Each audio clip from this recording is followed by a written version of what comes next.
নমস্কার বন্ধুরা, আমি কল্পনা প্রতিদিনের মতো চলে এসেছি দেখো আরেকটি ব্লগ নিয়ে। মানে সকাল থেকে বাজার আর সকালে ঘরে কাজকর্ম করে বাজারে গেলাম 11টার সময়। বাজারে গিয়ে পচা মাছ, তার মধ্যে পচা মাছ এনে কি শরীর খারাপ করবো? এই দেখো, তবে সকালে মাছওয়ালাকে বলেছিলাম, এখন করছি মাংস নিয়ে এসেছি। তারপরে সকালে মাছওয়ালাকে ফোন করে বলেছিলাম আমাকে মাছ দিয়ে যেতে, চিংড়ি মাছ আর ভেটকি মাছ।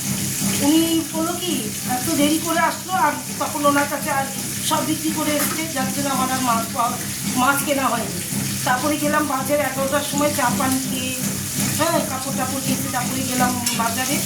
বাজার থেকে দেখো মাছ পাইনি বলে সব এই যে নিয়ে মাংস 1 কেজি মাংস এনেছি। আর জ্যান্ত মাছ ছিল, রুই মাছ, জ্যান্ত রুই মাছ।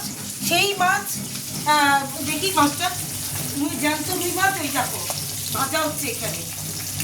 জ্যান্ত রুই মাছ কিনেছি 500 টাকা দিয়ে, দুটো রুই মাছ কিনেছি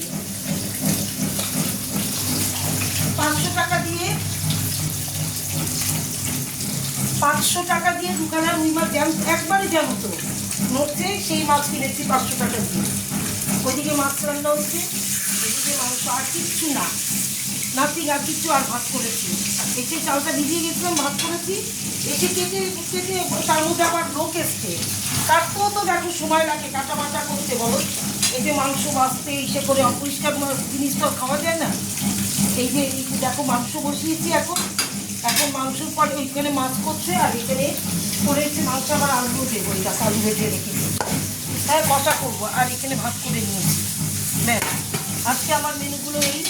আর এখানে দেখো লেবু কিনেছি, বন্ধ লেবু প্লাস পাতি লেবু দিয়ে মাংস খেতে বেশি টেস্ট লাগে।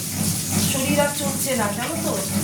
এবার আর কি, শুভ সবাই ভালো থেকো, সুস্থ থেকো, আর টাটা।